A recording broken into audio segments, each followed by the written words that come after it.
Okay, ladies and gentlemen, we will continue Aalto University's open lecture series this autumn, and this is actually the last lecture what we are having. And as you know, our topic this autumn has been the different aspects of digitalization. And as you have heard earlier as well, we have been talking about the different opportunities.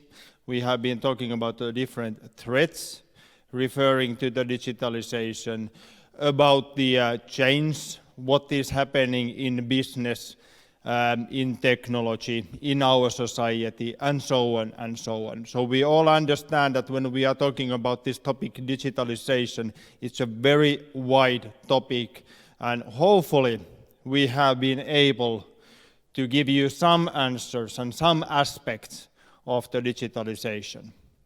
But we are not finished yet. We will have two excellent lectures this evening. Mika Huhtamäki, who comes from Suomen Tilaajavastuu. What's that in English? Actually, over there it's called Vastuu Group. We just recently changed our name, so it's a responsible group. Okay. Hey, Mika, come here, please. Start with you, and after you, Juha Oravala, who is the GDPR specialist coming from Defense Oy. I come back to you a little bit later. What's the first thought, Mika, when you think about the digitalization? What comes to your mind? Missing sustainability. Why? Think about all the publicity about using the data. When we are creating new services, we are also getting our hands on data to people who respect that, how we take care of that. A lot of companies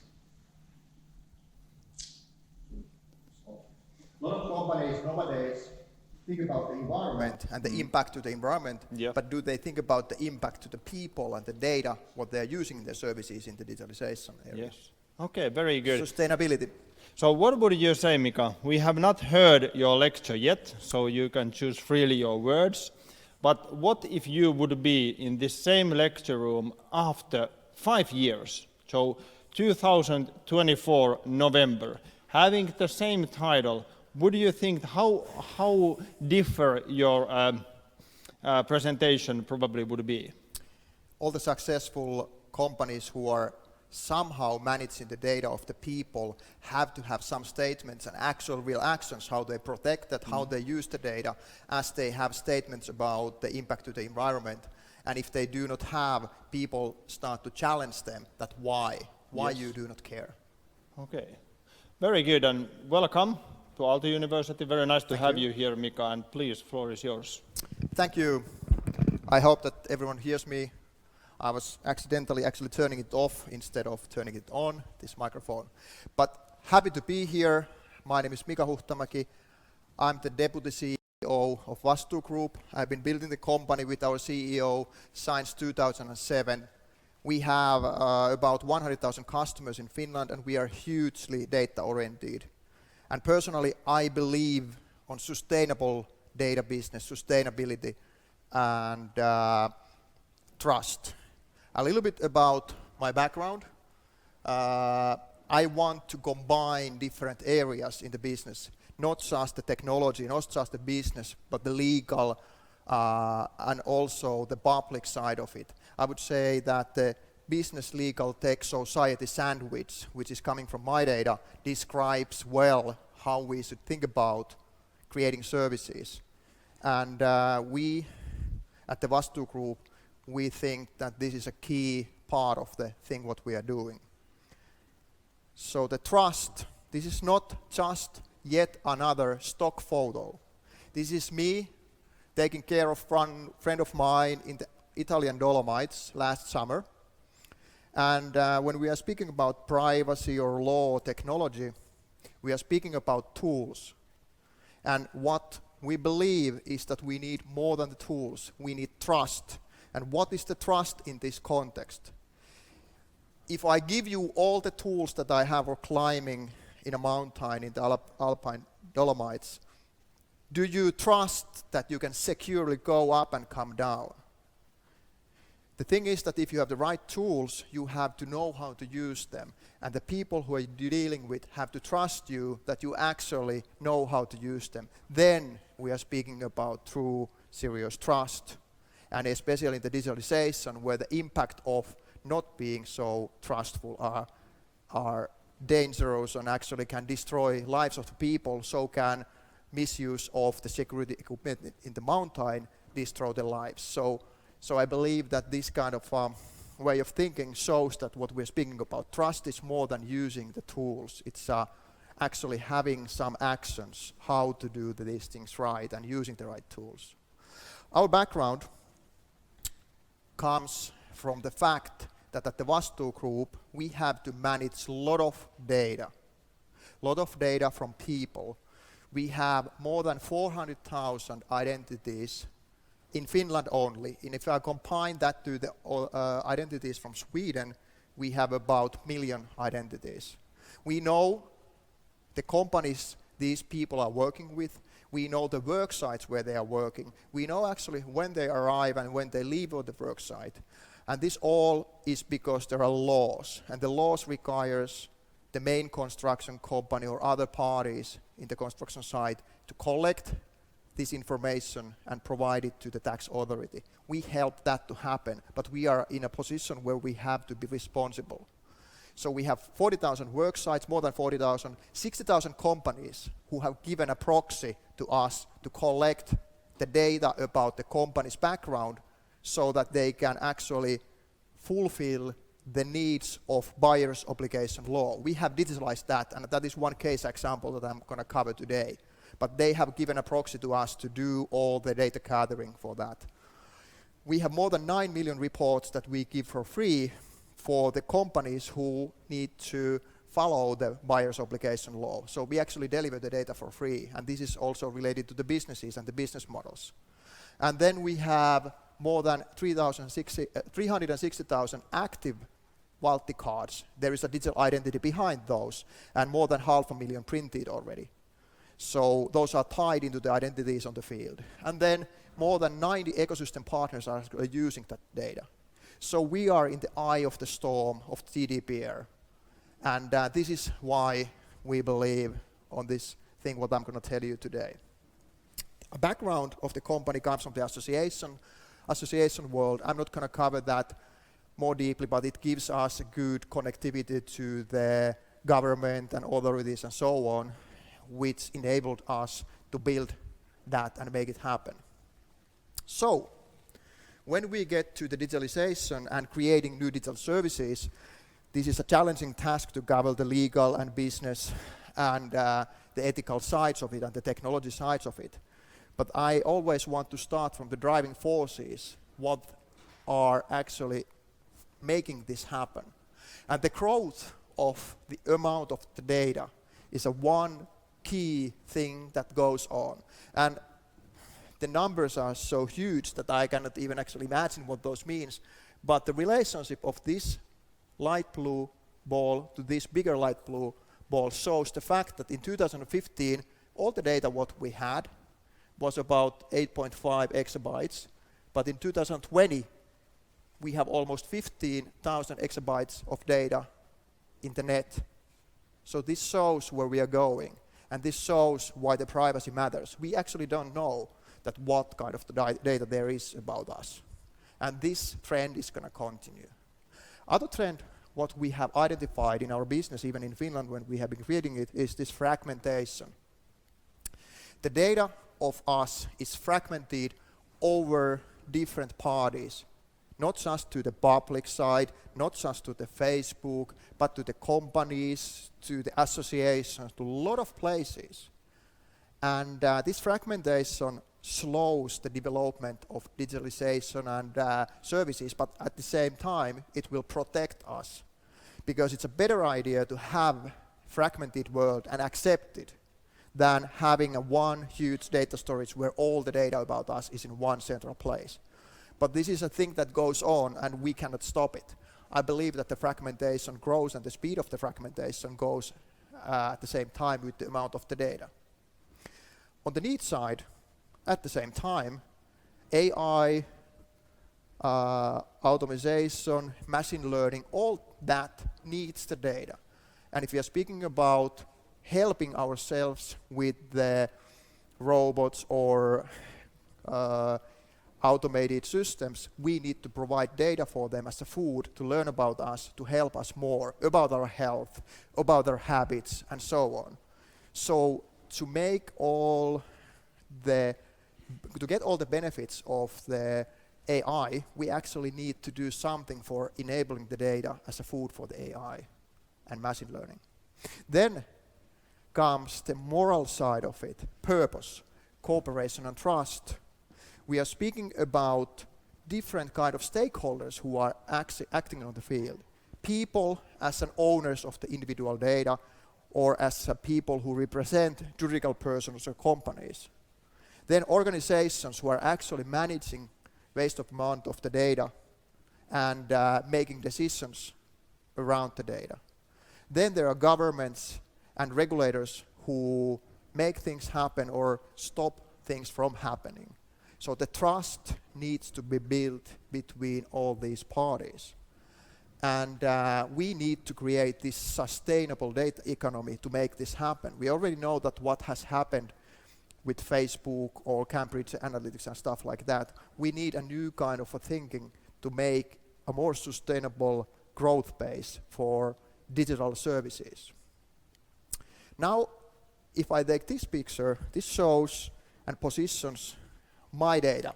I guess that most of you have heard about my data, and there was one presentation about my data already. Some of you may have seen some variant of this overview, but we see that we have access of regulation of the data and usage. In the old paper days, the regulation was low, but the usage was low because it was clumsy. Then, at some stage, Google, Facebook, Amazon, and so on learned that you can make business and better business, way better business, by using the data in their own silo. They are having their own silos and their own rules how they use it, but they make business with it. Then came the GDPR as an opposite force to slow this movement. It's a good idea, it works well, and it's a needed opposite force. But at the same time, it will actually slow down the development of AI, it will slow down the development of good services, and actually my data is a one potential combination of being respectful for personal data, but also enabling the maximum usage of the data and respecting the regulation. So this is the positioning where we see my data and why we are also there.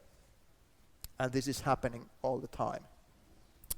Then on the motivational side, still, why digitalization matters. We have free movement of people, money, services in the European Union, but where is the free movement of data? Have you heard about it? Actually, it's clumsy and difficult. And there are even researches that shows in the EU that by enabling just 20% of more, actually taking 20% of the obstacles away from the cross-border actions, people who actually work cross-border, we can grow the GDP 2% in the cross-border areas. And if you think about simple things like transferring your identity over the border, transferring your educational background over the border so it can be verified and stuff like that, even that could be the 20%, the missing 20% that can generate jobs for more than 1 million new people. So this is from the motivational side. You can see the source where from I took it, but it shows that little things can make this happen. And in the cases, I show a couple of the things that could make these kind of things happen. Then to the challenges side, when we go this digitalization and take the business and legal, and especially the legal side, we know that the data, someone is actually managing the data and holding the data and deciding who gets hands on the data. We always have a root agreement when we get the data. Someone is sitting on top of it. Government, a party that is issuing something about you, or a certificate provider, or university, or a company, and so on. At some stage, they make an agreement with a party, to give an access to the data. Well, that agreement actually gives the framework where the data can be used, who can be used, how it can be used. And then the party like Vastu Group, when we continue the usage of the data further with our partners and then to our customers, the root agreement actually dictates how we can use it. Even if the company or the people who are the subjects of the data would like to use it differently, they can't. So this is one challenge that exists already there. And think about our business. We have more than 100 sources of data. We have more than 100 root agreements that are limiting the usage of the data, even if the person or the company wants to use it differently. Then personal access of the data is challenging. So right now we have GDPR, and that is the de facto standard how everyone is thinking. But we have a couple of parties from the government side who have been thinking upfront that how this world could change. And the My Data has been included into the law side already for Traficom through Liikenne- ja Viestintäministeriö and for the study records at the Koski service. They have a little bit different approach. I'm going to tell a little bit more about that later, where it leads to. But basically, both of them provide, with your consent, and access to the data, which actually gives more opportunities to develop better services around your data. And we are building data-based services, for example, around Koski, to employ people better, to have confirmed data about their school background and stuff like that. So there are a lot of needs for the data that are beyond Facebook and marketing and stuff like that, that can actually make a huge impact to the everyday life. Then I want to make another example of the law, how it will influence every day to the access of the data. I'm calling it a bug in a law. A couple of years ago, we got a law about tax debt and having a registry about tax debt that is a public one, which is a good idea. That information is needed also for the buyer's obligation law. And actually one of the reasons was that that information should be free, available for everyone to fulfill the needs of the buyer's obligation law. But actually that is one fragment out of the 20 of the information bits that are needed, so it's not enough for the buyer's obligation law. But the bug here actually is that you can only access the data online via the online services one by one. And think about construction site where you have 1,000 companies, 100 companies, and you have to check the background of the companies once in 3 months. Doesn't make sense. This is just one fragment of an information. You have to go there manually, no way to automate. Good idea, but no. I was asking about the reasoning why such a law was created, why such a limitation. The reason was that they wanted to avoid the access to the data from the media, so that the media cannot make bragging news about the depth of a company or a celebrity or stuff like that, who has a celebrity who has a company. Then I was asking that why you don't do it like programmers, that you have an if then else. If you have a media party, then no. Else, if you have a party that is using it for fulfilling, for example, needs for a certain specific case where tax authority can decide if they can give an access to the data, they have a right to do it if there is a good reasoning for the access. And that is the bug of the law. It was a good idea, but actually we cannot use that. We are using the exact debt numbers from the company. And that is leading also a problem because of the law. We know on a daily basis the exact number of the tax debt of the company. But at the same time, that service that is publicly available gets that information updated only once a week or something like that. So sometimes we get information from companies that the public registry says that we are all fine, but you say that we are not. And the other way around, that okay, we are all fine, but actually we are not, because the synchronization problems. So this is a nice example how law, technology, updating cycles can actually lead to a misleading interpretation for the law. And simple bug that could be fixed easily. So, let's get forward. This is a challenging topic because we are mixing law and technology and business. So I try to cover all angles and try to give you the perspectives that what we have been thinking when we have been creating these and what kind of bottlenecks we have faced. Okay, let's get a little bit back and get to the top level. How to get an access? What are the reasonings to get an access to the data and how we can change those? To simplify things, I see that we have three main ways to get an access to data. Consent, which is the my data GDPR type of a thing. You give a consent to a data and then you can access it. Well, then we have an agreement based, which can come from work agreement. The company you're working for get an access to your data, but it's not a consent, it's tied to the agreement, and if you want to deny the access, you have to quit the agreement and break it. And then law-based, there's nothing what you can do. But we could improve the sustainability and the transparency of all these areas by showing you when your data is being used and where and why. Even if there is a law, we could show that why and who is using your data based on the law. And our services right now are built around the law and agreement-based approach. For example, the buyer's obligation law, the security at the construction site law, and so on, which are like forcing factors for the companies who are doing the construction work in Finland. And the consent is one area that we want to grow further because it enables new kind of services and new kind of approaches.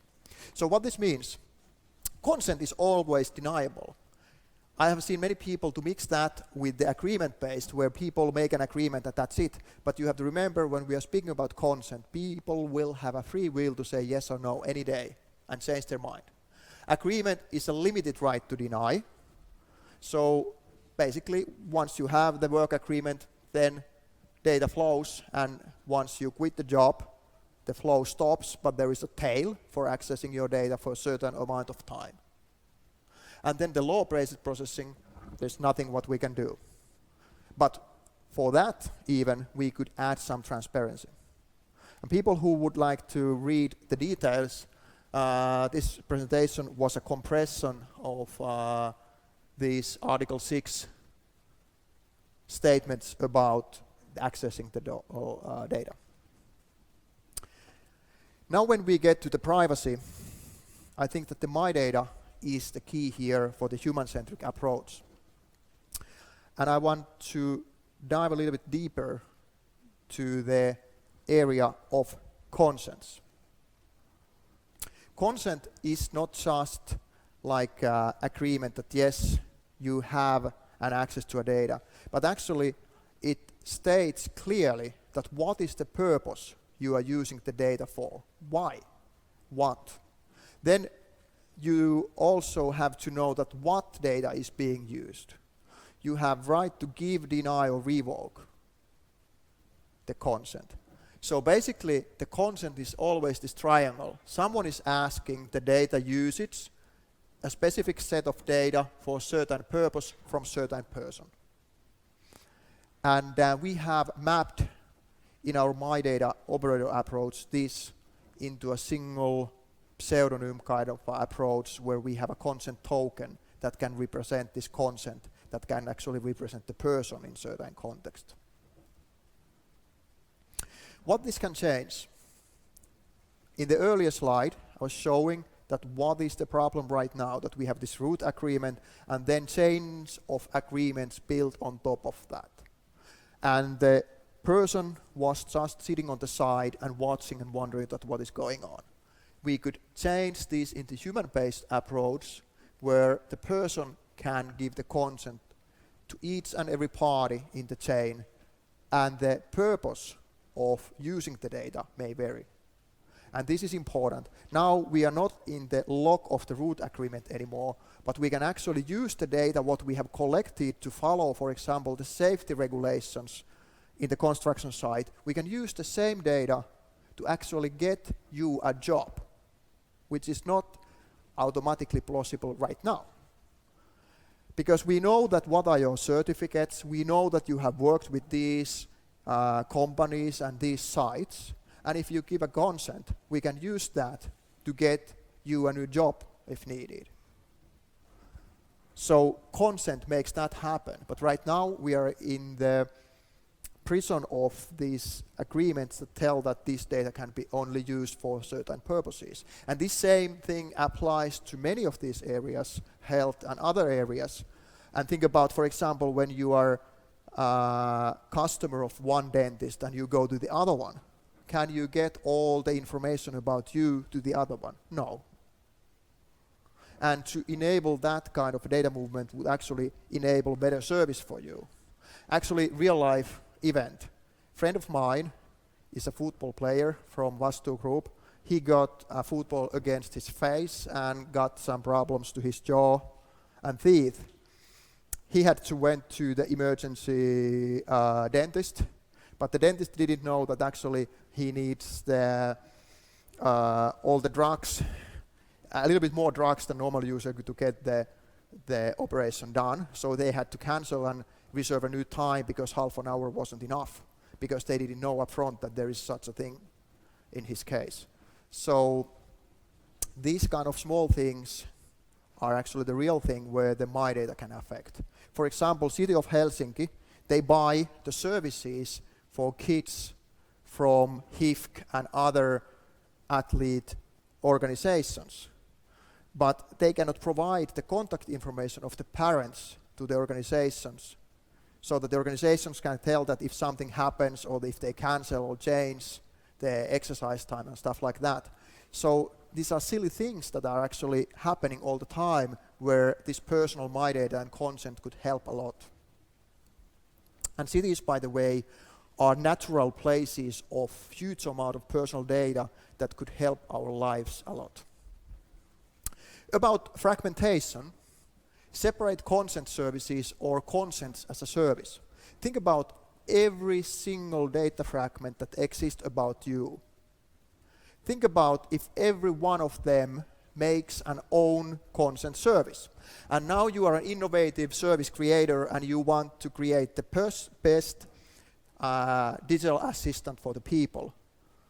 In a worst case scenario, the person who wants to use your service has to access 10, 20 different consent management services before they can start to use your service. So that is a real problem, and that's why I believe that we need something a little bit more elegant here, that is making the consent like a flowing water. The consent is not sexy. The network behind the consent is the thing that makes these great services happen. And actually what is sexy is the great service that can happen after we make this data flow happen. So it's like a mobile phone network before we had international calls. And now when you call to Australia, you don't need to know what is the opposite operator and stuff like that. You can get an access with a single agreement to the Australian call there. And basically, there is a huge network, but you basically see the network through this. And the settings of the phone are like My Data. They are important and vital, but actually why you use them is that it enables a better user experience for the services.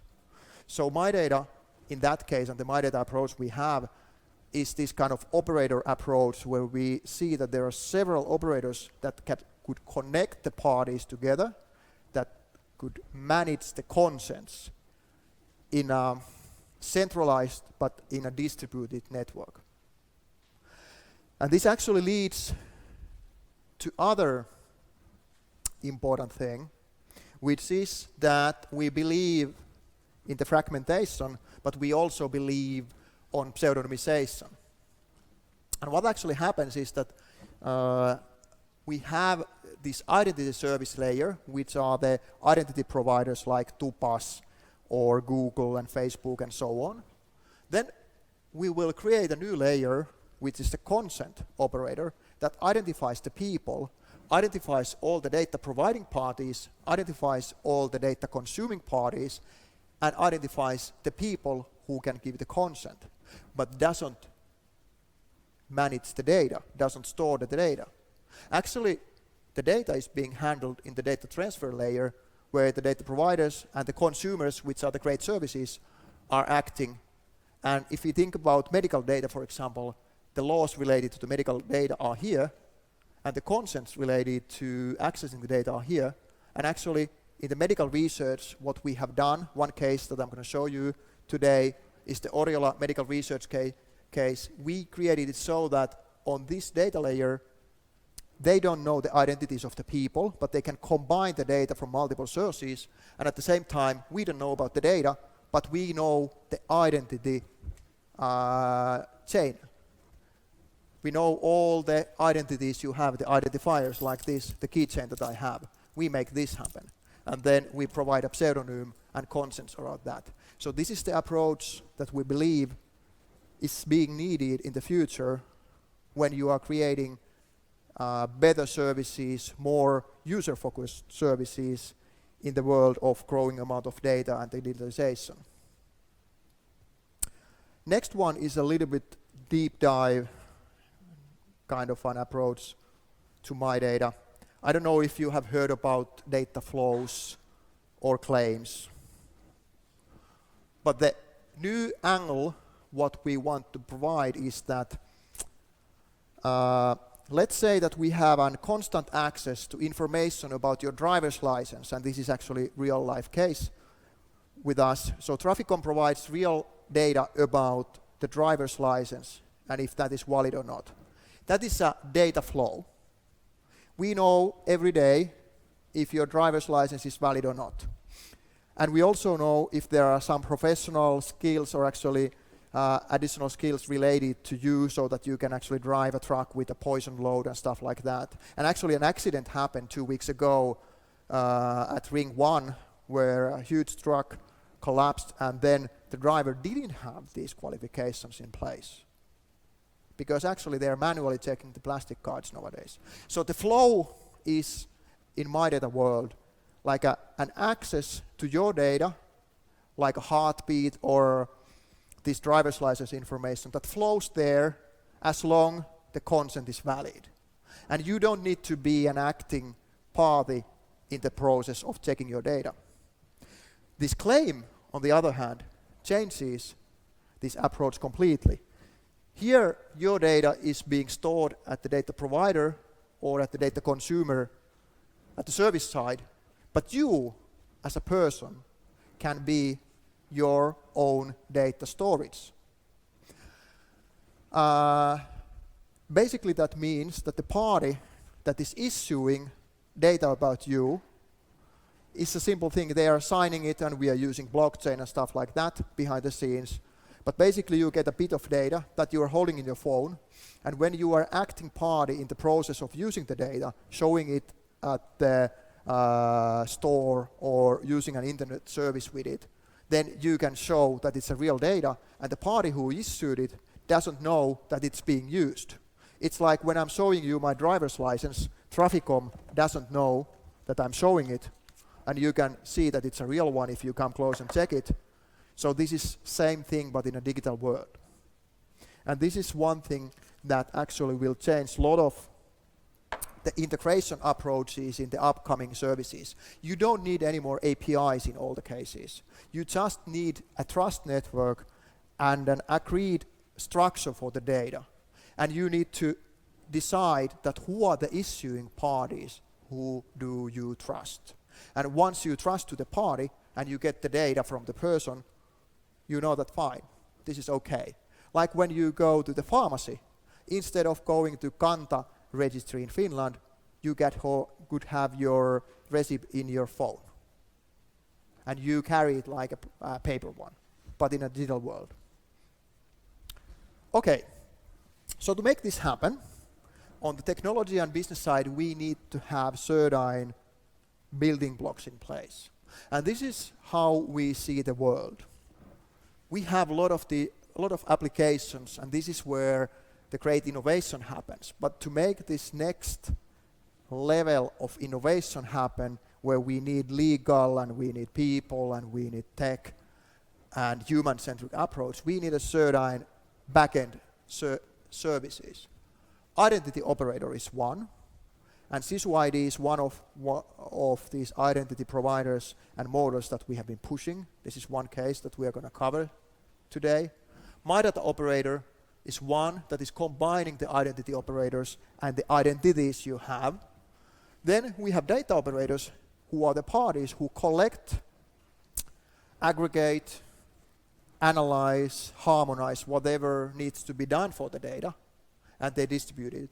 And then we have infrastructure operators, which are, for example, these blockchain and trust networks that can create the trust between the parties on different levels. For example, Findi is one we are setting up in Finland, which is based on the Hyperledger Indy, where we would like to have a common trust network framework that could be used as a foundation for creating, for example, trust networks around digital identity for companies or digital identities for cars and so on.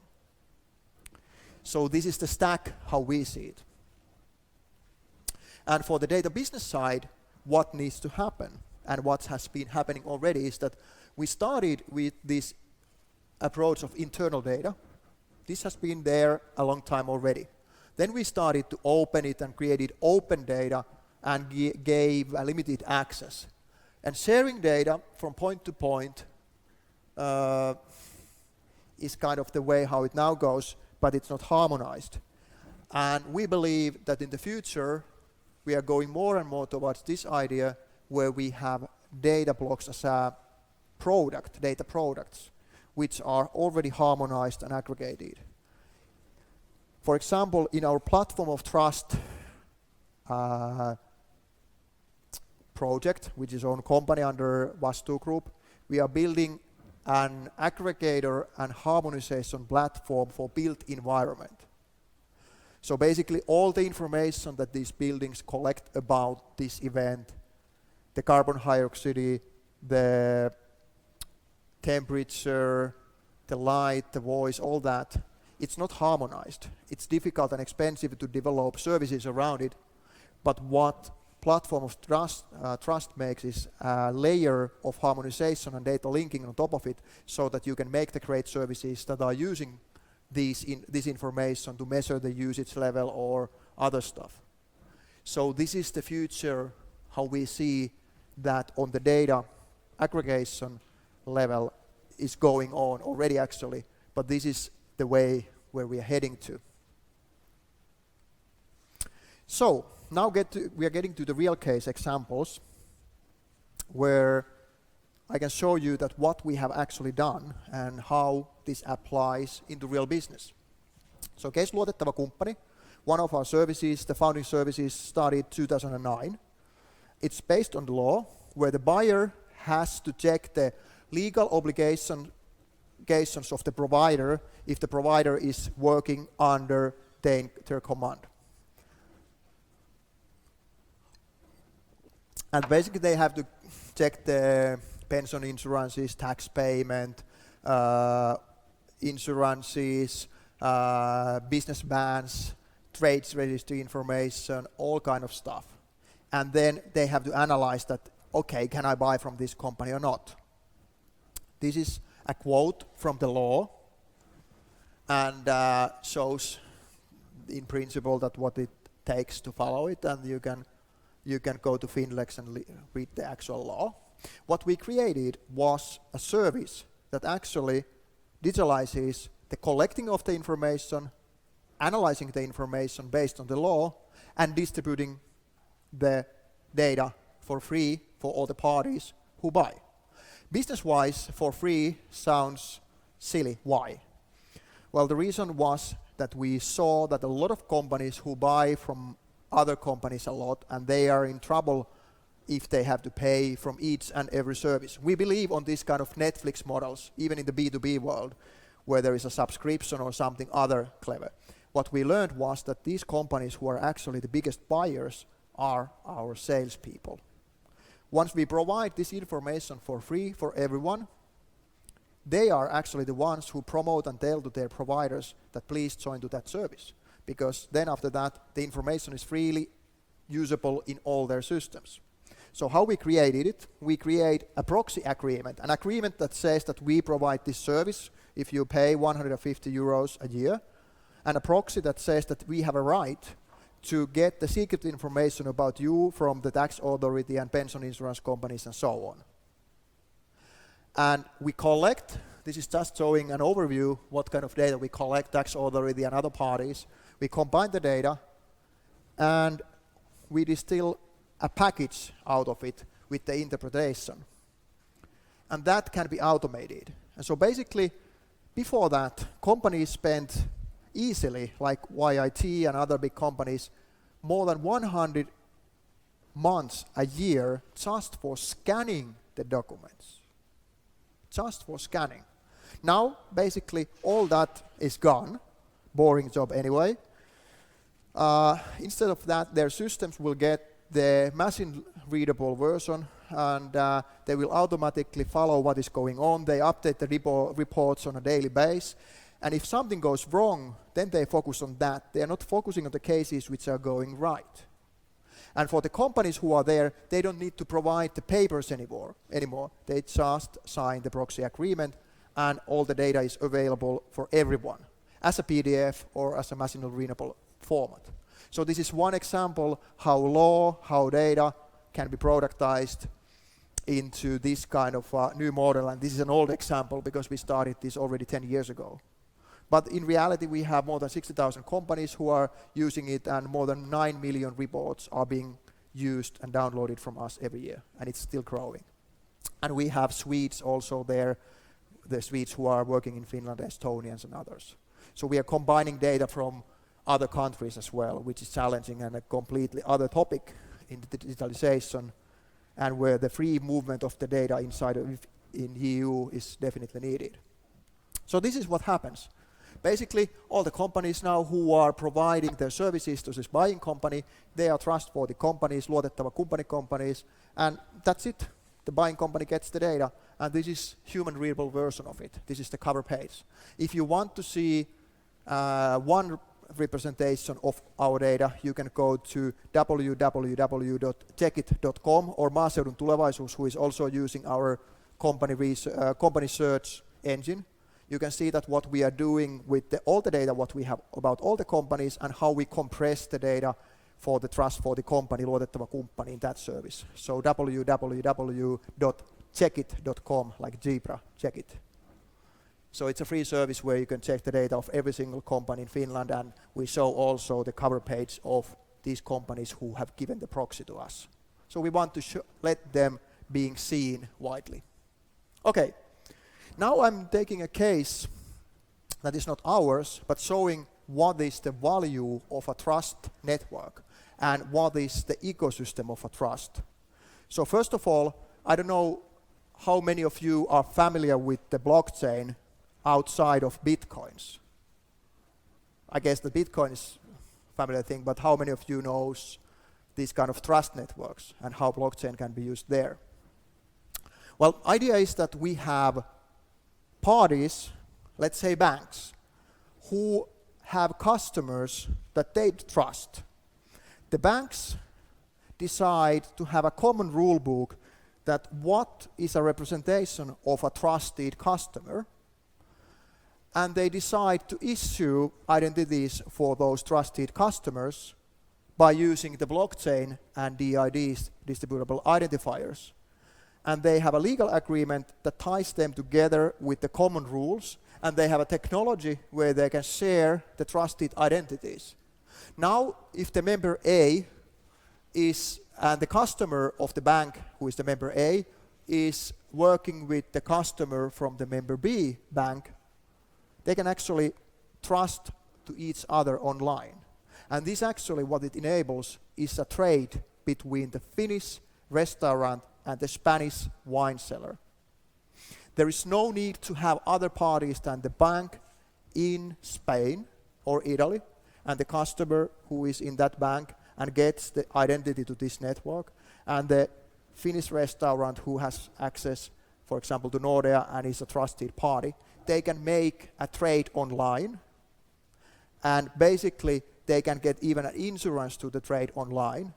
And when the Finn decides to buy this wine from the Spain, basically the Finnish bank can pay upfront to Spain, and the provider can get the money, and the goods can be insured and transferred to Finland, and the Finnish customer pays the bill when the time comes, without any other parties in between. And this is real. This is V-Trade. Nordea is part of it.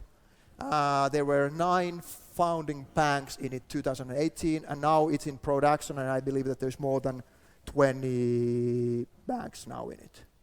And this is showing how the law, the agreements, and the great new technologies for the distributed ecosystems enables new kind of business around data and agreeing the rules around the data. And think about how much easier now the international trade is for the small and medium-sized companies. It has been expensive and difficult before that, but now it's like a common business. And they are using technologies like Hyperledger Indy, Coda, which is the distributed agreement solution in this case. So they get the agreement distributed between the banks and the identities distributed between the banks. And this is a real case in the ecosystem, from the ecosystem world, where we believe as well we are heading to with the data. Okay, now getting to close to Finland case, what we have been building, Sisu ID. Why we need this kind of new identity, because we have banks and so on. Think about the problem of the current identities. We have a free movement of people, free movement of business, free movement of the money, but our identities, digital identities, are tied into customership of a bank or a teleoperator. We have a lot of people here working on a normal construction world in the southern Finland. Almost 30% of the people who are working here right now are not Finns. They are not customers of Finnish bank or customers of a Finnish teleoperator. If we get the management level of any bigger Finnish company or boards of the Finnish companies, I would say that 1/3 of those as well are not Finns. They cannot sign the agreements or the board minutes digitally because they are not customers of a Finnish bank or Finnish teleoperator. So we wanted to create an identity service that is tied into your passport. And it has been tested also with the tax authority for Chinese to establish a company in Finland. So idea is that we have a cheap identity service. Cheap meaning that you can build your service around this without thinking what is the cost of identifying people into your service. It's an open source. It's made under the Sitra IHAN program. And we are just approaching to the stage where we want to have a pilot production version ready at the end of first quarter 2020. But we have had these limited sandbox cases running with this. And I have the links here. You can check the videos. We're not getting there. But basically what happens is that you can read your passport when you are sitting on your sofa, taking a photo of it, taking a photo of you. It will check the passport against the stolen passport databases, and it will check the data from you, and if all that matches, it can create you an identity. It will issue you an identity. And to make that even stronger, we can read the chip from your passport and check the data from there and take your photo from there, and if you're taking a photo, then we have level of assurance 2 there. So this is something that needs to happen if you think about building global new services. This is the identification layer, fundamental thing. And now, for example, when we are creating an agreement service where you can sign agreements, we haven't been able to make it international because we do not have any kind of a strong identity platform that covers at least Europe. So there is a definitely need for that kind of thing.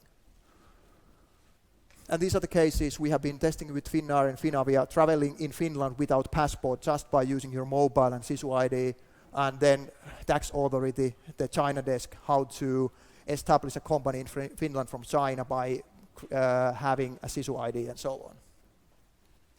Okay, Traficom, my data. This started from the TrustNet research program, and actually, as a result, we participated to the European Identity at Cloud event last spring, and we won one of the categories with this. And this is the foundation of our My Data platform. Idea in this case is that the drivers, normal truck drivers, not special IT guys or university students or high-level guys, just regular truck drivers give a consent that we can get an access to a data flow of their driver's license with their professional qualifications. Traficom provides the data to us where we combine it with our Valtti card, which they are using anyway, which has a chip in it, and their digital identity behind it. And when they show it at the site where they go, the factory site or the construction site, basically there they give the final consent to the site that they can get an access to the driver's license and the professional qualifications. And the person has a word to say that if they want to quit this flow from Traficom to the construction site or the industrial site, they can just say, no, I don't want to share this anymore, and the data disappears from the chain. And this is a real case, what we have been testing with real people, and we wanted to actually get the feedback from the truck drivers on how do you feel about sharing your data? Do you get this idea? Does this make sense? Actually, oldest of them has been driving like since 80s or something like that. He was one who was telling that, yes, I can see a lot of other areas where this could be used. So it was encouraging for us to see that people actually got the idea. Okay, so the same platform, but a different case. For the medical research, and with Oravala, we have been building a completely new approach for doing this medical research. You most probably know that medical companies who make research, they have to find the test subjects without impacting to the actual research results. So they hire, for example, Oravala to find the people who participate to research, so there is no bias in the research. So it's a kind of own business where companies find the patients to the researches. And usually this research covers some kind of a query about you, your lifestyle, your health, and that data is being combined with the THL, the actual health data, and then after that delivered for the researching company for making their own findings out of it. So we wanted to make this process smooth because first of all, it was paper-based. The social security numbers, all that was collected, and it was slow and expensive as well. So we wanted to first start from the approach that what if we separate the identity from the research, but make it still so that you can combine the THL data, the actual data, with the query data, and make that consent-based. And that's what we have created with them right now. They have this kind of research platform where you can participate by giving your consent. You see which kind of a research you are going into, if you want to give it or deny it, and then you go forward, and then after that you get to the actual query where you answer questions about your health. And we tested this with the MS patients, which are not like normal healthy people, and the doctors were investigating the event, and they were actually the feedback was actually surprising because it's not easy. You have to identify with your bank ID and so on, but still the people and the doctors were saying that this is way easier and way smoother than it used to be. And at the same time, we add the human-centered approach with the consents, but also separating the identities and the data, which is a new level for this, and make it so that in the future, Oravala don't know if the same people have been in their researches or not. They just know that inside this research, this is the same person who has been participating in the query and whose information we got from THL. And it doesn't stop here. We have been part of the Aurora AI, which is the government program about using data for people, but for us, the closer one is with the TEM one of the ministries in Finland about labor, where we actually test the recruiting process of people by using my data. And we are not going to create a new recruiting service, but we actually create an online CV where you can have all your confirmed data in it, and then you can decide to whom you share it. And if you make changes to the CV, all the changes will be mirrored, copied, showed in all the other places. Right now the problem is that all these service providers, they have their own copy of your data, and it's usually old. Now this first of all makes the data confirmed, then it makes it more live because all the changes are reflected immediately to the parties, and it makes it human-centric because you can decide if you want to quit sharing the data to a certain party. So this is one of the examples of the potential of the data businesses, and we haven't been speaking about Google or Facebook or advertising, but we are speaking about practical everyday things where actually sharing data and by using consent can make business, which is not necessarily as sexy as this huge advertising business, but it actually makes life easier in many cases. And how I started by saying that we need the tools, but we need the trust around the tools. Once you have the trust and you know how to actually use the tools, you can get to the top and actually, which is more dangerous, safely back to the ground. So this is a photo from last summer, Passosella, which is close by to the Kanatsei and a couple of other Dolomite cities, but it's 2,500 meters. And we safely got there and safely back.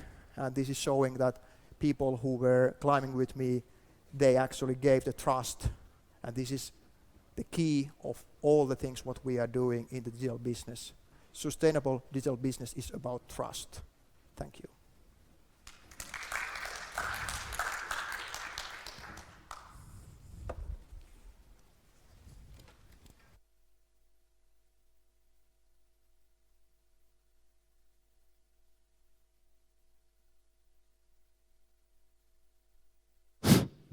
Thank you very much, Mika. I have to ask you first, what is going to be the next mountain that you are going to climb? I'm not a traditional mountain climber. I'm more like a hungry climber, alpinist type. So there's only 3 people usually in the group. Okay. Most probably somewhere in the Dolomites during the winter, where I would like to combine ice axes and traditional rock climbing and some classical road. I don't know yet. Maybe close by Marmolada. Yeah. Sounds good. But the altitude is not the key, it's the challenge to get there and back. Yes, I understand. Hey, one question I have to ask you. You really showed us well about the importance of the data, about the data explosion, giving us very beneficial examples. Sorry to being a little bit skeptical, but do you really think that in the future we are able to control or taking care of our own data? For example, I see that you are having smart watch, smart ring. Do you really think that you are able to control that and having your own data? Not all, but this is what I hope is a revolution, that we as consumers, as a people, start to be more aware of it, start to demand it. It was like a free movement back in the 60s and 70s, where people were just eager about the mission. And first all people were saying that it doesn't matter. But name me a company now that can do their business without thinking about the impact to the nature. So here, I'm not saying that this is going to happen overnight, but it starts from the fact that people start to realize. And then first companies who actually realize that and make money with it, then others will follow. Actually, money will speak at the end. Yes. Questions, comments to Mika?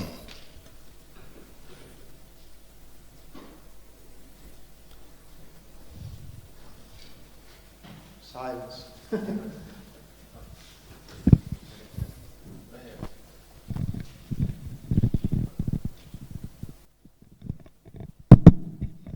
Okay, so I actually have the functionality is very nice. I have a question about that. How is the load aspect here? That if you think about that, everything gets fragmented, lots of digital, everything's fragmented. So how much load does it generate? different parts of the system. It's generated already. I mean that the fragmentation means that there's a lot of information about us distributed over different places. And the load is that when you start to develop a new service around it, first of all, there is a huge load about the law. It's not about having a load over the internet, but it's a load of making the agreements with all the parties. Then there is a load of harmonizing the data to an understandable form that it serves the purpose of your business.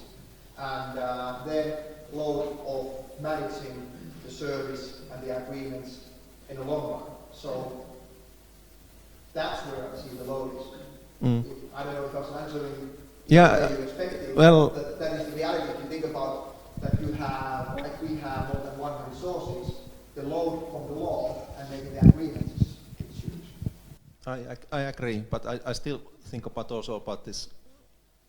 Is it somehow a resource or physical resource side there, that because you have so many of these different parties there and everything's fragmented and you have to have lots of this extra traffic and that kind of things. If you think about services like Netflix and others, the load what we are getting from them is a completely different level. Usually it's not the amount of the data. Think about Traficom's driver's license. When it comes to the size of the data, that's not a problem. The load, yeah, we know that we are going to check, let's say, 500,000 people from there. We have clever systems, and it's not a new science to think about how we can distribute the load. That's not the problem. The real load problem is that how you can establish service, how you can run the service, how you can harmonize the data to make it available the right way. So when it comes to technology side, I'm not worried about the load by thinking that what is going already and what kind of solutions we have on the road. I don't see that as a problem. Also in the IoT, this kind of extreme IoT examples.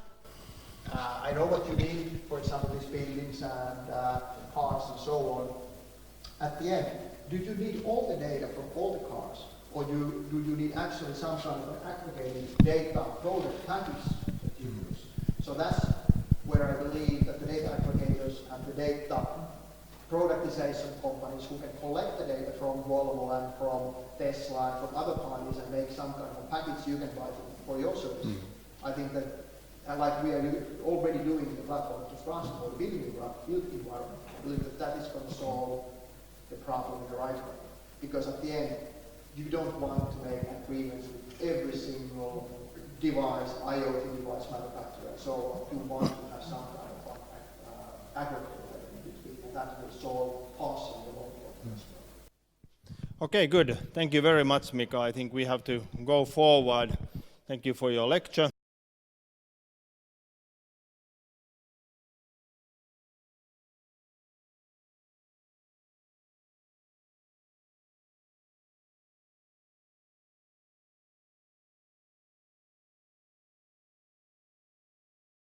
Juha Oravala, welcome to Aalto University.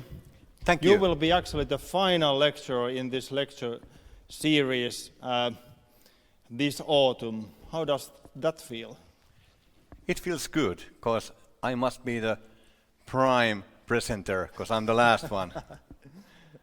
Yes, you are. Hey, I know that you were listening very carefully what Mika was just saying. What are your thoughts? My thoughts are that it sure looks probably more complicated than it actually is in real life. Asking those consents and those little things, information going from one point to another and transferring information between entities. I think it will be more, there will be better flow, I think. I think that we probably are afraid a little bit too much, but all those, on the other hand, we have to understand the threats, what we create, and probably we don't even know all of them yet.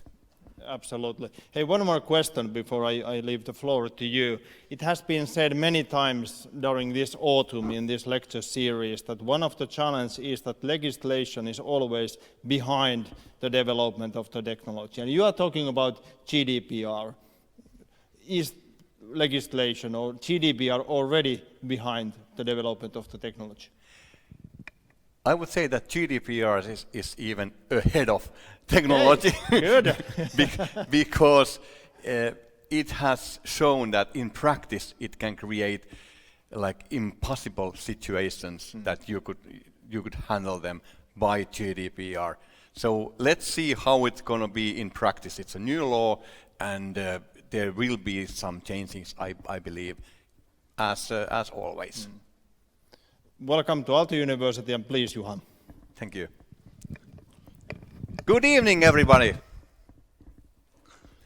Let's say that we would meet in a bus stop. You are waiting there in a bus. It's dark, as it is now. And I would come there and ask you to give me your wallet. Would you give it to me? No? What if I set up an internet web page and I ask you to register, give me your personal data? Who would give it to me now? Okay, who has social media account? Facebook? Oh yeah, I have LinkedIn, Facebook and so on, yeah. There you go. I have been fascinated about how we are using our data. Because data is today's merchandise. It's the legal tender what we are using instead of money. In exchange, we receive different kind of platform services, etc. How our data has been used and how are those entities, so-called data processors and data controllers, handle our data so that we can keep our privacy, that it's safe.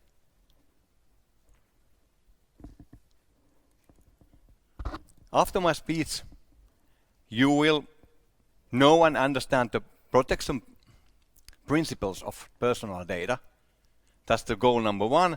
And goal number 2, what you should expect from any service provider. I think Mika already had something in his slides and his presentation about, he went pretty deep in this.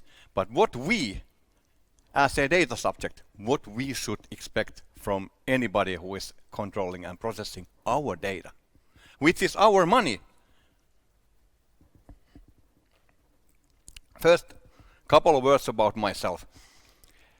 I'm the co-founder of a company called Defense. We are a cybersecurity company.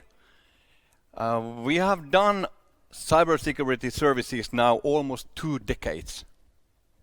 So I have seen a lot of things going on and changing. Many times people ask that, how did you find the name Defense? I don't know if you have seen the movie called Falling Down with Michael Douglas. Has anybody seen it? Some of you.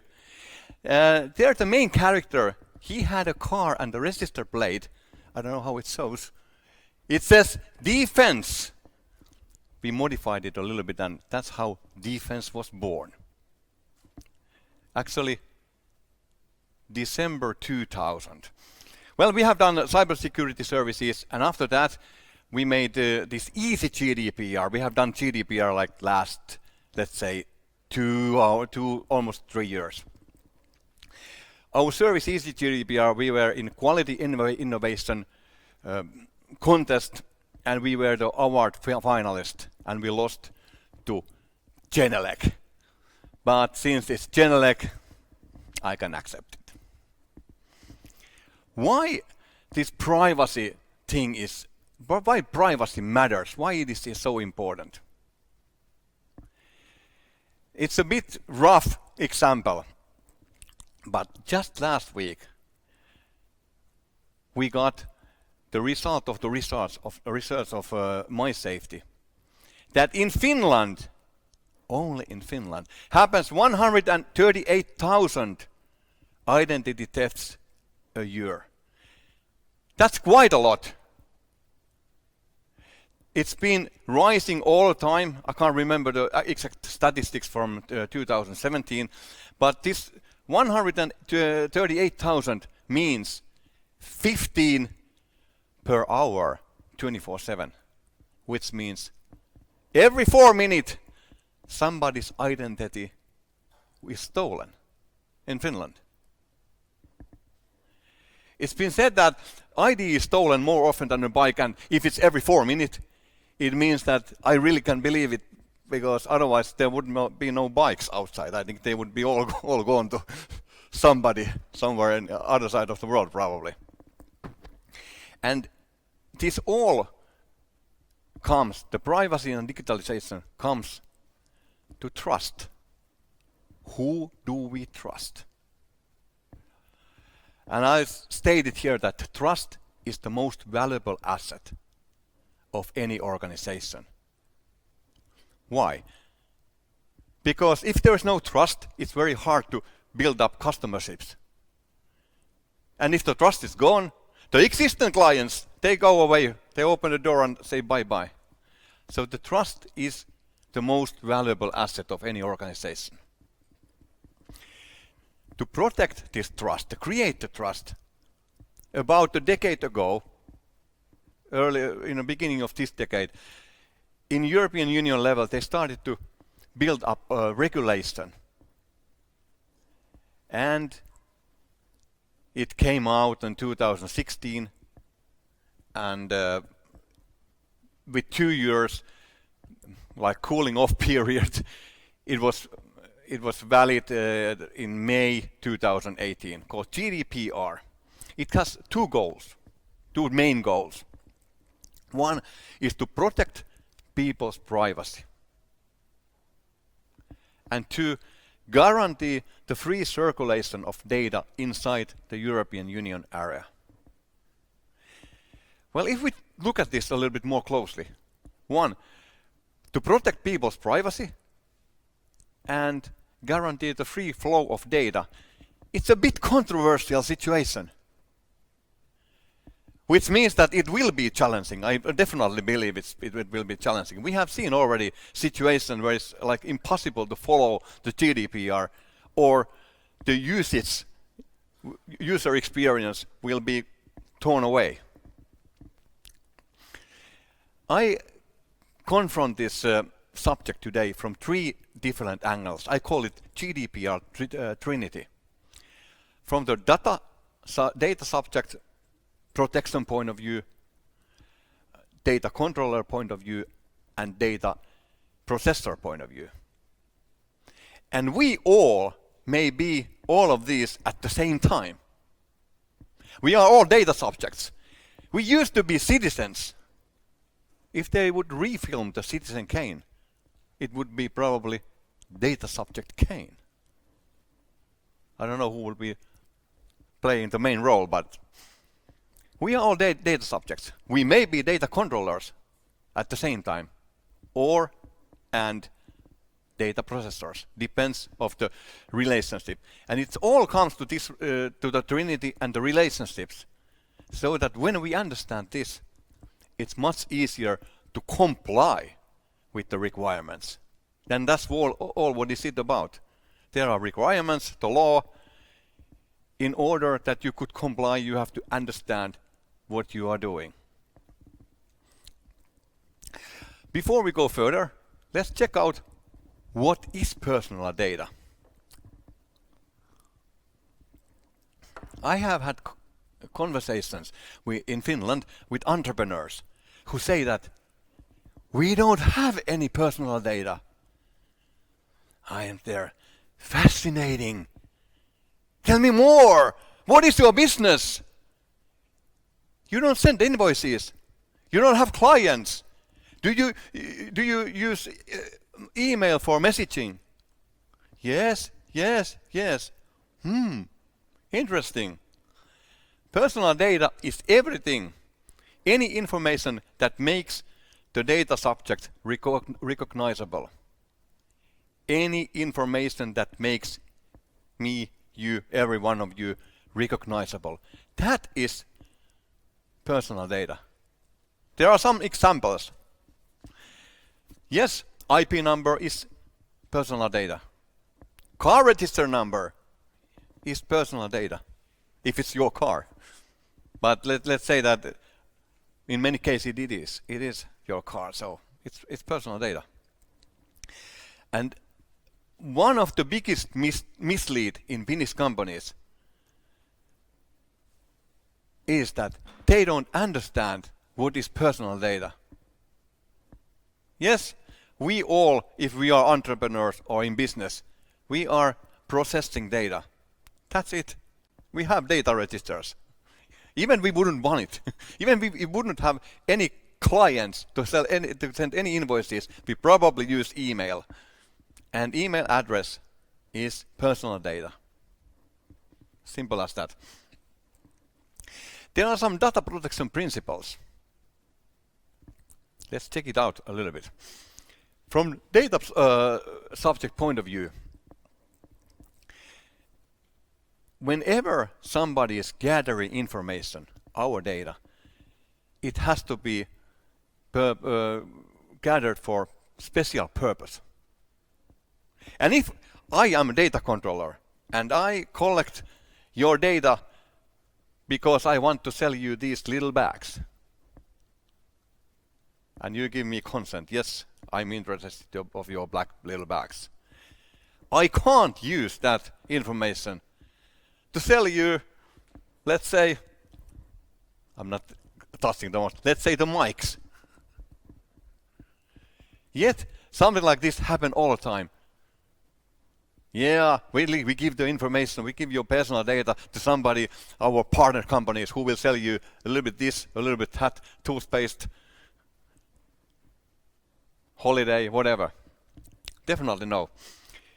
Only that data that is needed can be collected. Minimalization of data. It has to be accurate, obviously.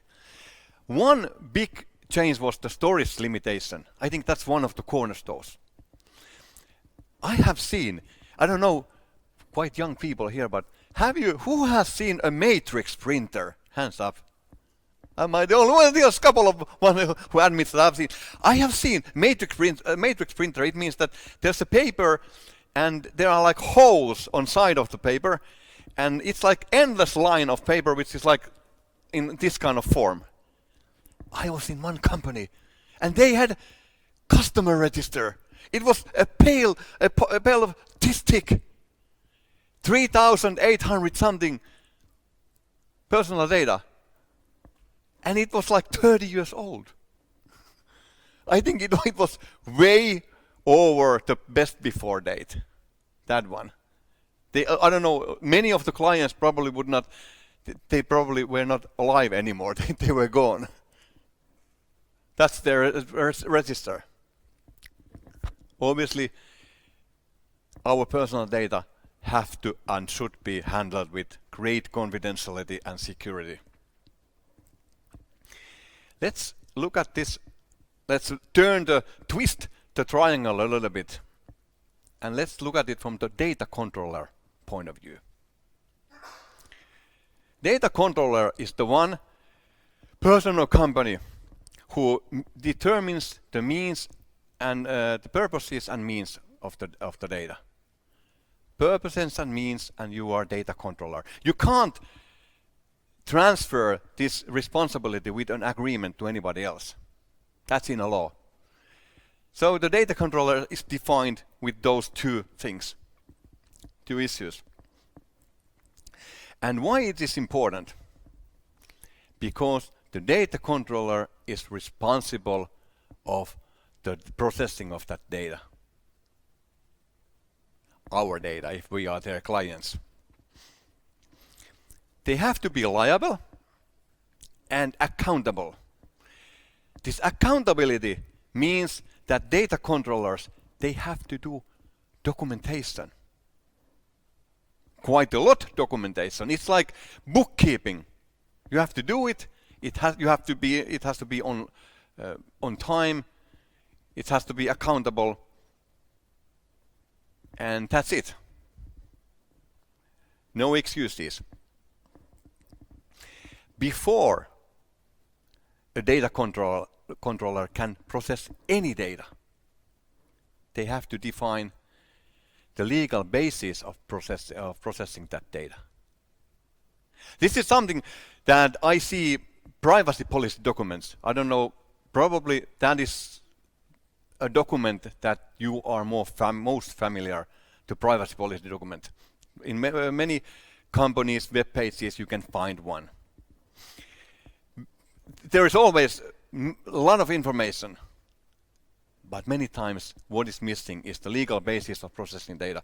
A contract. When we are in customership to an organization, the legal basis of handling our data is contract. They could choose something else, but from the I'm now talking from the data controller point of view. It's most wise to the data controller to choose a contract, no consent, contract. Controller's legal obligation. If I am an employee to my employer, why he is processing my data is the legal obligation. Have to pay salaries, have to do make information to the tax man and so on. Legitimate interest of the controller. This is something when you do B2B, business to business marketing. You can send email marketing, you can do many things by choosing this legitimate interest of the controller. So you can process that data. And if you are doing, this is like roughly, if you are doing business to consumer kind of business and marketing, then you most probably need consent to do that, especially if you do any kind of electronic marketing, let's say email marketing. Or now what is in the data ombudsman office, there's a lot of questions and a lot of cases open because of the robotic calls. Is there anyone who has received a robotic call, that a machine calls to you? No, I haven't received any of them, but they were a big thing about 10 years ago in the United States of America. I was there and I was wondering, what is going on? A robot calls me and then I choose from numbers, do I do this, I can even buy the product. And there was nobody that I could have a conversation with other than a robot. And those two last ones, they are more like officials use. These are the legal basis of processing data. And without this, you can't process any data. So first, define, if you are a data controller, define the legal basis of processing that data. As I said earlier, that I have met entrepreneurs who said that, yeah, we don't have any personal data. We don't have any registers. Here are just some registers that, let's say, almost all businesses in Finland have. We are in these registers. If we are somebody's customers, somebody's clients, we are their clients register. If we are not yet clients, but they want to sell to us something, we might be their prospects in their funnel. So we are in the prospect register. And the legal basis of processing our data is different, as well as storage time. So there's some and many things that you need to know if you want to comply to law. If we are working for somebody, we are in a personal register. If we do business, we have contracts, agreements with other organizations. There will be contract register. Easily, let's say any business would have anything from 5 to 10 personal registers, just like that. And I haven't mentioned their email register. It all comes to trust, which is the most valuable asset of any organization. And it's in the core of GDPR. Data processor. Many occasions the data controller and processor is the same, one and the same organization. In some cases, it's not. It's different. So let's twist the triangle a little bit. And let's look at this from the data processor point of view. There always should be a contract. As in Mika's presentation, you saw that there is he saw a big problem that there are contracts going here and there. Yes, it's a challenge. Let's see how it's going to be solved. But you can't process data without a specified contract if you are outsourced partner for that data controller. What kind of companies there are then? IT service providers like us, we provide cybersecurity services. We are at the same time data controllers, we are data processors, so we are kind of sitting in two chairs at the same time. Many other companies do the same. There's cybersecurity companies, marketing services companies, bookkeeping companies. They are data processors. If we look at the relationship, like almost, let's say, I would say that most of the companies, most of the businesses in Finland, they use outsourced bookkeeping service. So it means that because the company itself defines the purpose and means, so they are data controller, and the one who is processing that data is data processor. There always has to be agreement, separate agreement about processing data between those two entities. And it all comes to this trinity. When you understand these three things, it's much easier to comply with the requirements. Comply with the law and also use these features and let's say documentation as a competitive advantage.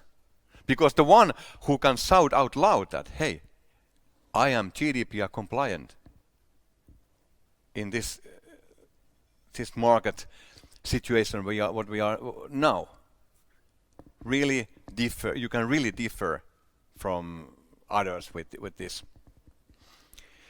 One of the big thing that got a lot of media attention back in May 2018 and around there was fines, administrational fines. If you are a data controller and you don't comply, what could happen? You could receive anything up to 4% fine from authorities. It's called administrational fine. And right now, more than 400 million euros of fines has given in Europe. The biggest one was also half of it, like 200 million for British Airways, if I remember it correctly. But what else can happen? I don't know if you are familiar, but who knows a shop called Gigantti?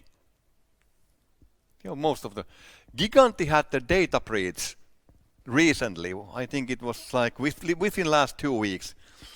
And it happened that whoever, it was a Bisnode who provide a service for them, and there was kind of a bug that if you misused that function in their Gigantti's web page, you could gain access to personal data. I don't know how much there was personal data.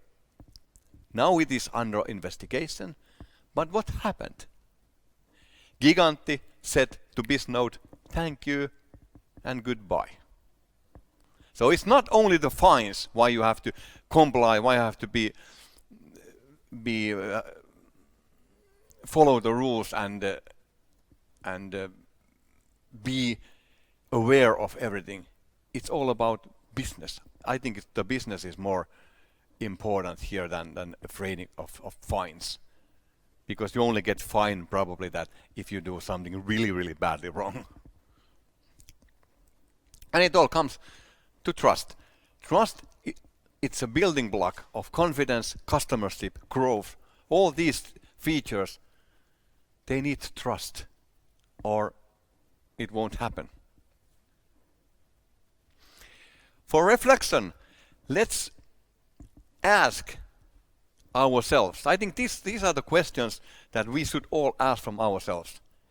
If you are a data subject, do you check before you give your data? If you are a data controller, are you accountable? And if you are a data processor, do you comply? And since we are all data subjects, I give you an example. Whenever you are in any internet page and they are asking you, hey, leave your name, telephone number, email address, whatever, you are leaving your personal data. There should be link so that you can see, you don't have to find it somewhere, so it's hidden somewhere. But easily findable link, privacy policy. Check that one out. How do that organization, how do they process your data? Where does it go? Does it go outside the European Union area? Because data is your own, you own it, and it's your money, kind of money. How do businesses in Finland comply? We had a research done this fall, and we had 7 questions. And all these 7 questions were related to documentation. Have you done this? Have you done that? So on. And we interviewed, actually it was outsourced company. They contacted 343 different small and medium-sized companies. And 200 of them answered. Let's see what are the results.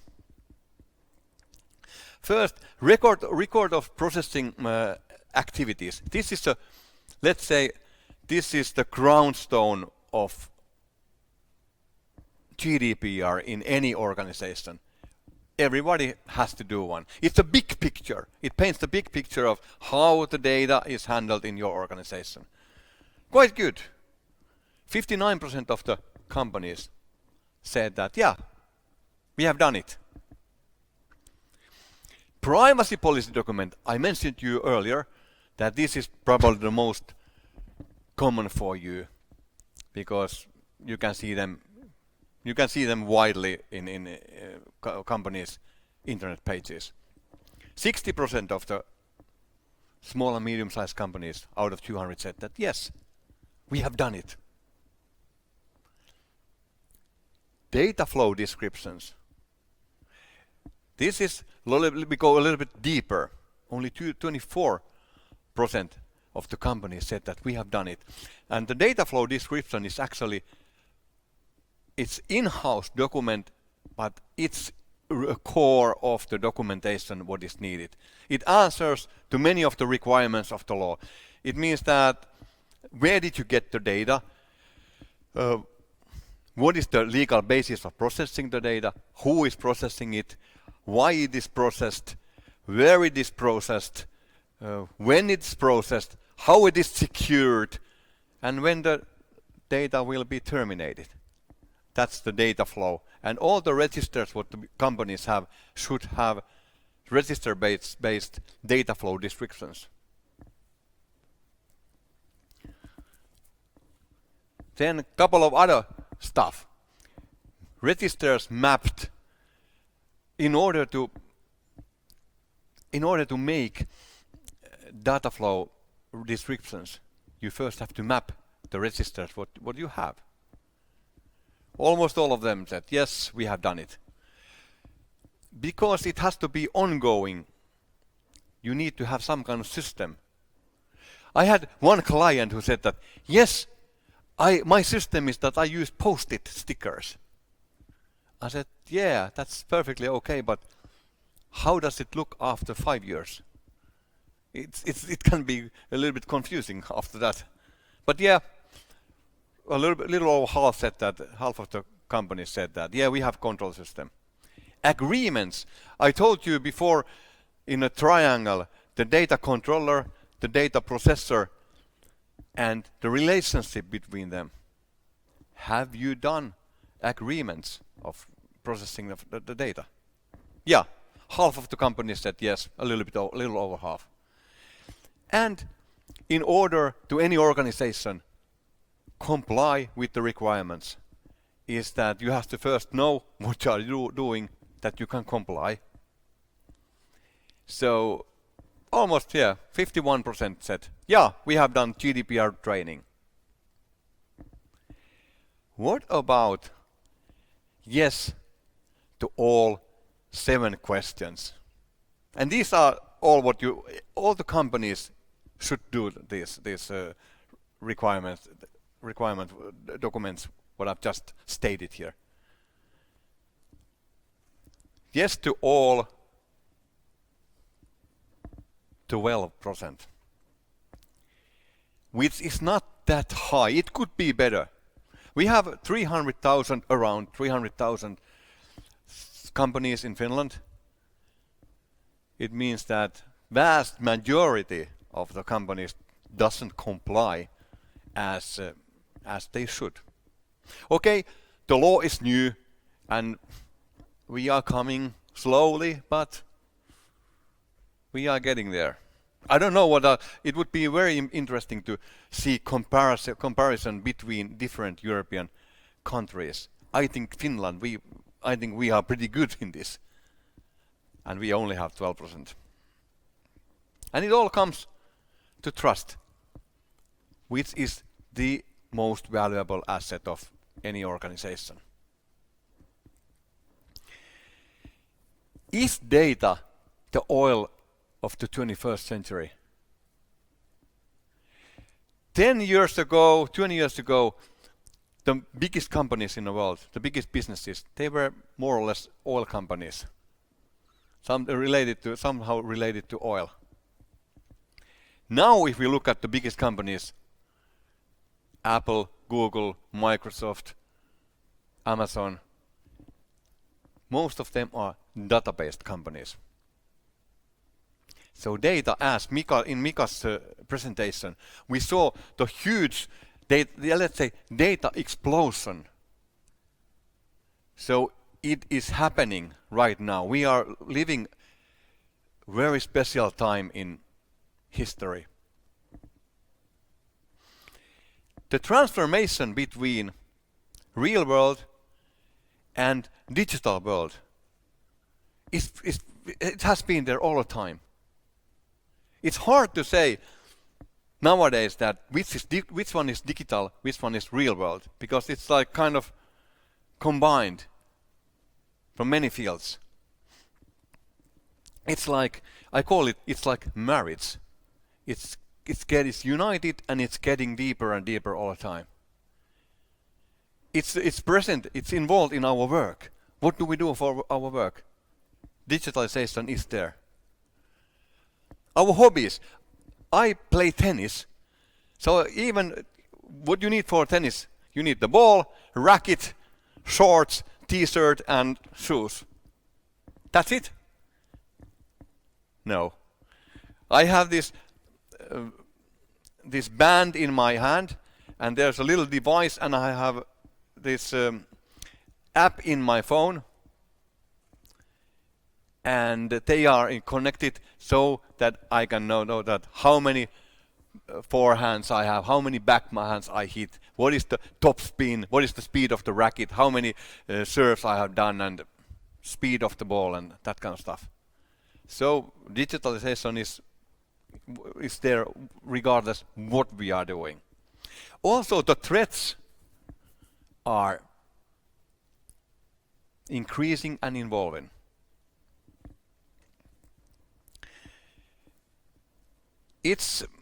I have stated here the privacy by design. digitalization has changed totally how people communicate with themselves. Within, let's say, last 15 years, be a huge change. It has changed how we interact, how we learn, how we make things. Before, let's say, if we would be a car manufacturer like BMW, so we make this model from wood or different kind of material, and then we test it and look how it does look and so on. Nowadays, it can all be done with computer and with this amount of time and expenses if we compare to the other one. We can almost do the whole product without doing the actual product. Work, use of resources, the planet's resources, the digitalization has changed it all. And the GDPR, as we saw from Mika's presentation, our personal data is traveling from one entity to another entity, and we don't know at all what's going on there. I don't know if somebody or how many saw yesterday the so-called R studio after the 9 o'clock news. Not that many. There was the last story was about research and the gene, collecting our genes and researching that what kind of disease we may have, and the data that they are using, they are using data, and it started from 78 or something like that. Did people in 1978 gave consent? Yeah, you can use my data. Okay, you don't probably need consent because that is research, and in research purposes you can use data. So I think they have been thinking about that. But there was story about it, and I think you can find it from, because it's Yle programs. You can find it from Areena if you want to check it out. Yesterday's A Studio. How about the future? Oh yeah, the privacy by design. I was supposed to open it up a little bit. Privacy by design means that whenever there is a system, you should plan it. I mean, even before you do it, let's say any kind of digital system, the privacy has to be involved when you are planning it. And why it is important? Because you never know what the end users do. And I have seen systems that if you, let's say that you need to have a username and password. Very normal. I think it's needed almost everywhere nowadays. But you can overtake it by doing some let's say wrong things. Let's say you put a little child, 5 years old child there, and just hit something and do something like backwards. And amazingly, the kid can go in. I've seen these kind of things happen. So you have to test whenever you are manufacturing any kind of digital platform services. You have to test it so many ways that if somebody misuses it, they couldn't. It won't open a back door and somebody can sneak in to the system, as happened with this Giganti example I told you earlier. There was something related so that the end user did something funny that nobody expected them to do. This is actually something that whatever you don't expect that we people do, there's always somebody who do it.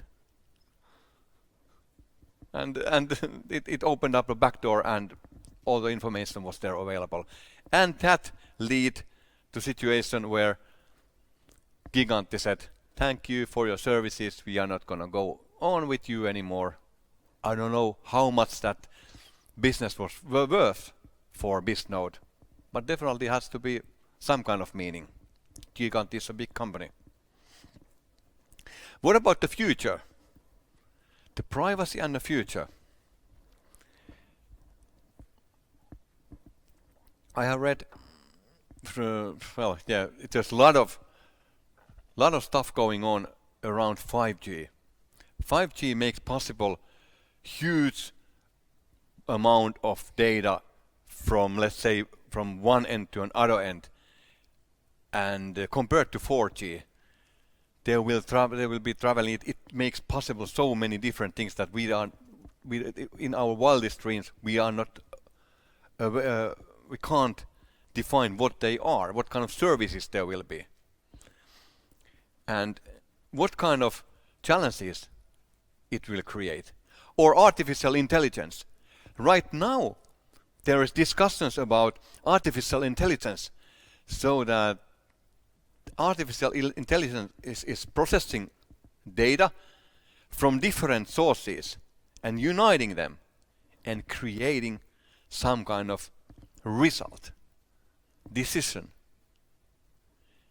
Is our something what happens to us, let's say medication or something, should the society treat us in the hospital or not? I mean, it's a rough example, but the decision may be done based on artificial intelligence. If they make mistakes, who is responsible? Internet of everything. I have took this phrase because Internet of Things is already happening. Internet of everything. There's one example of how privacy was insulted. I don't know if you are familiar with this. It happened, let's say, if I remember right, like 2 or 3 years ago in Germany. There were like little teddy bears, and inside the teddy bear, in the teddy bear's eyes, there were TV. It was a camera, and you could connect the actual teddy bear was a device that you can. It has IP number. You can connect it to internet, so that when you are parents for that kid, you can see the kid was playing there with the teddy bear, and you can see the actual thing going on. What happened was that somebody broke into the system, the root system of the manufacturer who made those teddy bears, and got into the system and could see into those bedrooms and everywhere through the eyes of the little innocent teddy bear. So there will be challenges, definitely. What? It's hard to say. I don't have the crystal ball. I only have the water ball. I call you, if you are data controller or data processor or both, be sure that you comply, because it's a competitive advantage when you shout it out, when you publish it in your website that you are compliant, you have done this, all the things as it should be done. I think you will gain competitive advantage. And when you are data subject, like all of us, take care of your personal data. And whenever somebody is asking anywhere your data, ask that, where do you need it? Can I see your privacy policy? You will be amazed how rare it is, actually. Definitely on live confrontations, when you see a person and they are asking your data. The privacy policy. What is that? Normally it goes like this. Oh, it's not us. It's somebody else who is responsible. They are. There's always pointing fingers to somewhere else. But they should point themselves. As I started my presentation, the data is merchandise. Your own personal data is merchandise. It's legal tender, and privacy is the new currency. We are products for companies like Facebook, LinkedIn, whatever they are.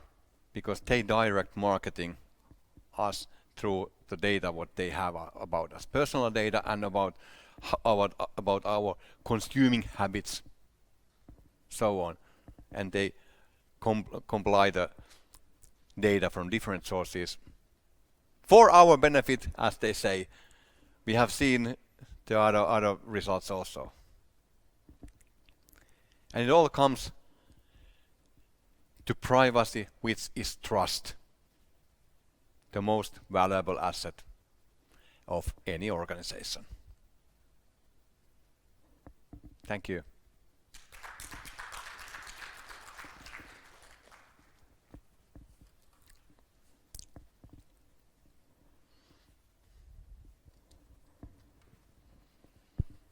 Thank you, Juha.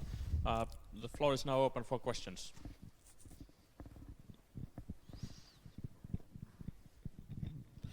Thank you very much for the wonderful presentation. So my first question is about trust. Basically, I mean, today the key word has been trust, trust, trust. And that's the most valuable asset. Unfortunately, this trust is gradually evading us. It's eroding away from different incidences happening around us. So for example, this case of Bisnode with Giganti and so on. Going forward into the future, how do we make sure, I mean, as companies or business to business interaction and so on, make sure we protect that valuable asset, trust, and ensure continuity and sustainability of businesses? Excellent question. As we, as data subjects, it's very hard to be sure that how do they handle our data and are they trustworthy. I think that the first what we can do is that do they announce their privacy policy in their website, and how does it look? And you can, I mean, if it looks crap, it's hard to expect that, hey, the data is safe. But if everything looks very good, it means that they have put effort into it. They have done something to show that, hey, this is how we handle your data. This is how it is protected. So I think that's the only thing what we can do upfront. And that takes me to the next question. So, as individuals now, I mean, for business to business, it's quite understandable. You have this legal team or legal framework working for your company, and they look into the policy frameworks of the other companies and see how well trust can be established and so on. And then if anything is wrong, then they find a way to find a common ground to establish the trust anyways. But for common individuals who still want to use the services, of course, it's a common saying that whichever service is for free, you are the currency. I mean, you are the price for it. Anyways, just in the case of Facebook and the likes of the social media platform. So, in the situation where we have most of these policies, they are huge. The draft is cumbersome. You can't go through it for normal individuals, and you still want to have access to the service. How do you strike this balance? How do you navigate your way through reading all these cumbersome policies and then still again find a way to get access to the service? Thank you. Yeah, it's. I think there is no bulletproof system, and you probably can't even build one. But as if I understood it correctly, that the privacy policies and the documents, it's huge amount of content, and it's very hard to understand. And that is actually one dimension of the GDPR, that the privacy policy documents should be understandable. They should be readable and so clear, so that the one principle, the transparency, is fulfilled. So when I would say that when I see, actually I saw yesterday, very complicated. I mean, it was nice. There was like a lot of functions in that privacy policy document. A lot of functions, and I understood it. But I was thinking there that if I would not be me with my GDPR experience, that I would be like, let's say, like normal businessman. How could I define at the first stage myself so that I can click the right one to get the right information? So I think that was done by by a law firm or something like that, it was sure was complicated. But that is also one way to define that how the company is or the organization is handling our data, that how they present the policies outside, because it should be readable. But let's say honestly, it's impossible to upfront be totally safe. It's impossible. But if you want to have some kind of tool, is it readable? Does it have the information what is needed? Those two things. Anyone else? All right, I think it's late enough. Thanks, Juha. Thanks to the audience. As Jarno mentioned, this is basically the end of this lecture series. And please remember the optional exam if you want to take it. Thank you.